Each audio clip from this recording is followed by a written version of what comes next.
Most people hear the word monad and immediately try to turn it into something familiar. They try to imagine it.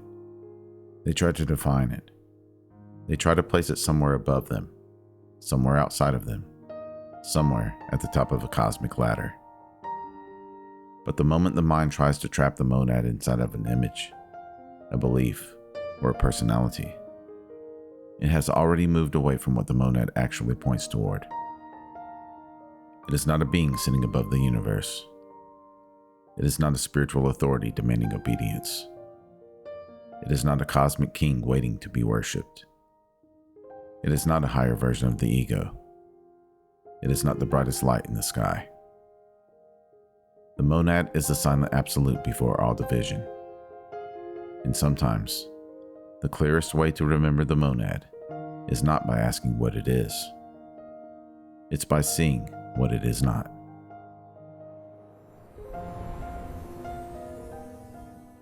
The monad is not a god among gods. This is where many seekers get confused. They hear monad and they picture a supreme deity sitting on a throne above every other throne. But that still belongs to the world of matter. The image of a being looking down from above is something the mind can hold on to. And the monad cannot be held by the mind. The monad is not competing with the Demiurge. The monad is not a more powerful god fighting a lower deity. That is just the language of the lower realm of existence. The Demiurge needs a throne because the Demiurge rules through separation, ignorance, and false authority. The monad needs no throne because the monad doesn't rule by force. The monad simply is. Its authority does not come from domination. Its authority comes from being prior to every power that pretends to be ultimate. That is why the soul cannot return to the monad by worshipping harder. The soul returns by remembering deeper. The monad is not a belief system. You can believe in the monad and still live completely disconnected from it. You can say the right words, study the right texts, repeat the right terms, and still remain trapped inside the false world. Because belief just becomes another mask. Belief becomes another identity. Belief becomes another prison decorated with spiritual symbols. The false world does not care if you believe in something higher, as long as that belief keeps you asleep. It will let you collect concepts. It will let you argue terminology. It will let you build an identity around being spiritual, awakened, more advanced, or chosen. But the monad is not another identity. The monad is beyond identity. The ego can believe in the monad, but it is only when the soul becomes still enough to say, "I remember what I am beneath everything I have been taught to become," that the soul is liberated. That's not a belief. That's Gnosis. That's direct recognition. That's the spark turning back toward its origin. The monad is not the universe.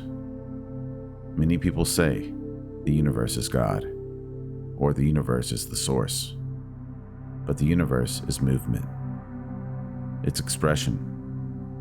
The universe is unfolding. It was born. It has rhythm. It expands. It collapses. The stars and planetary bodies are locked in cycles of birth and decay. The monad is not merely the totality of these movements. The monad is prior to movement. The monad is not the river. It's not even the ocean. It is the silent reality before water even existed. Creation is not the final authority. The world of matter is not the Most High. The forces that move through the visible world are only forces. The patterns that govern the false world are only patterns. And once the soul remembers this, the soul becomes liberated. Because the false world can only dominate a soul that believes this world is all there is. But when the soul remembers the monad, it remembers that no system inside the lower realm has final ownership over it. If this transmission is speaking to something within you, take a moment to like this video and subscribe to the channel. It helps this work reach others who are beginning to awaken their inner light. The monad is not the higher self. The higher self is a reflection. A beautiful reflection, yes, but still a reflection. The higher self belongs to the realm of spiritual identity. It can guide the seeker beyond the lower ego. It can guide it beyond fear and confusion. It can lead you where you need to go. But the monad is deeper than that. The higher self still has a sense of I. The monad is before I.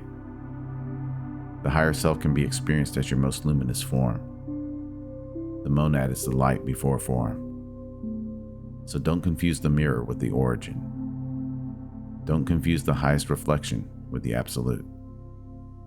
The higher self may help you remember, but the monad is what remains when even the highest self falls silent. And this silence is not emptiness.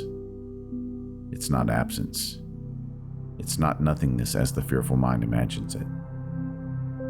It is living stillness. It is fullness without noise. It is authority without aggression. It is presence without performance. And that's why the ego fears the monad. Because the ego can survive many spiritual experiences. It can survive visions. It can survive titles. It can survive mystical language. It can even survive the idea of awakening. But it cannot survive the silence of the monad. Because in that silence, the ego has nothing to perform. It has nothing to defend, claim, or become. And this is terrifying for the ego. The monad is not here to give the ego emotional comfort. This must be said clearly. The monad is not here to flatter the wounded self. It is not here to tell the ego that every desire is sacred. It is not here to make the false identity feel more powerful inside of the illusion. The monad does not reinforce the walls of the prison. It reveals that the prison was never your true home. And that can feel uncomfortable at first. Because the part of you that was built by the world wants spiritual truth to validate its pain. But the monad doesn't worship your wounds. The monad restores your remembrance.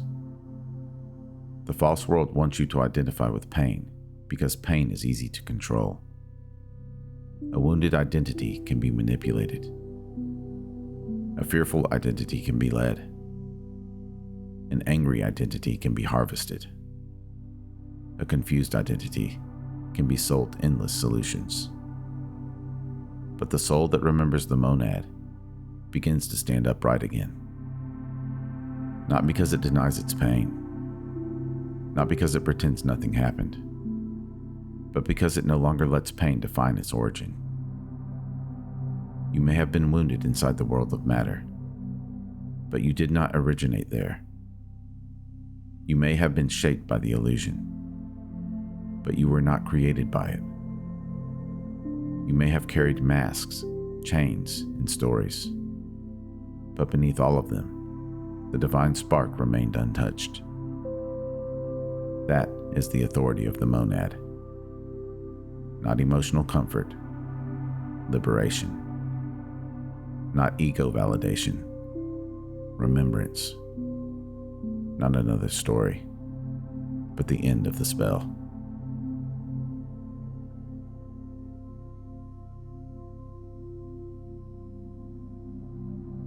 The monad does not belong to religion. This is where the modern world creates danger. Because the false world will try to package everything sacred. It will turn awakening into an aesthetic. It will turn sacred words into status. It will turn the monad into a label that makes the ego feel more advanced than others. But the monad cannot be branded. It cannot be owned by a teacher. It cannot be trapped inside of a movement. It cannot be reduced to a doctrine, a tradition, or a personality.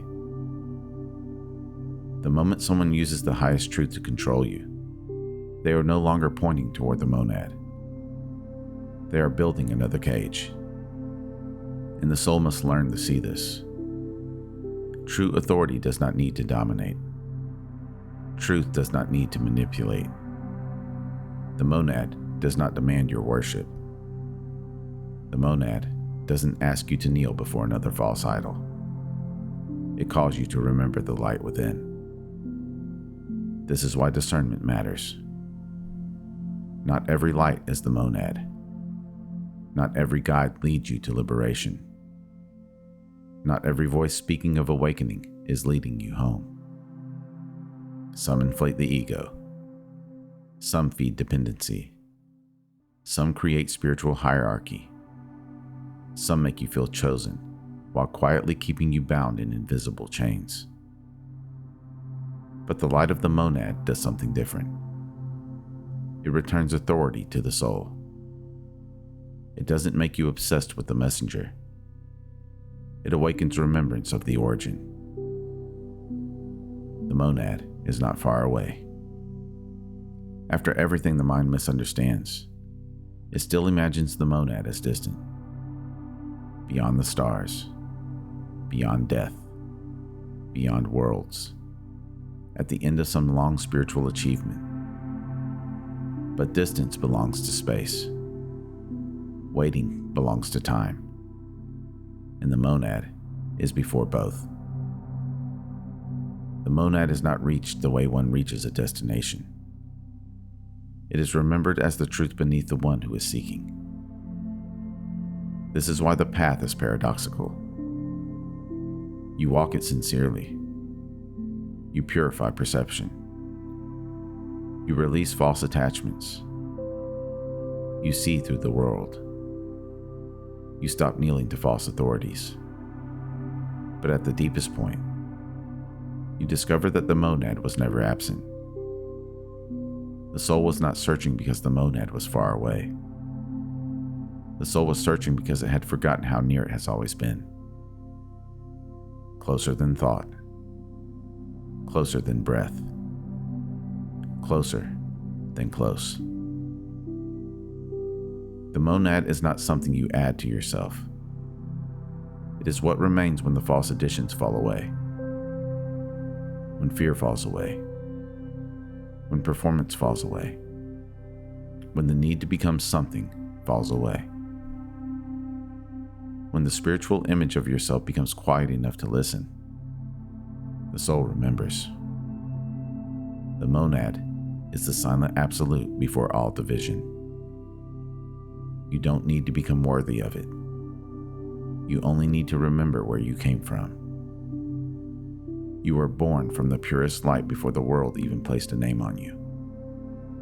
And when you remember that, your soul no longer needs to escape the prison. It simply stops belonging to it.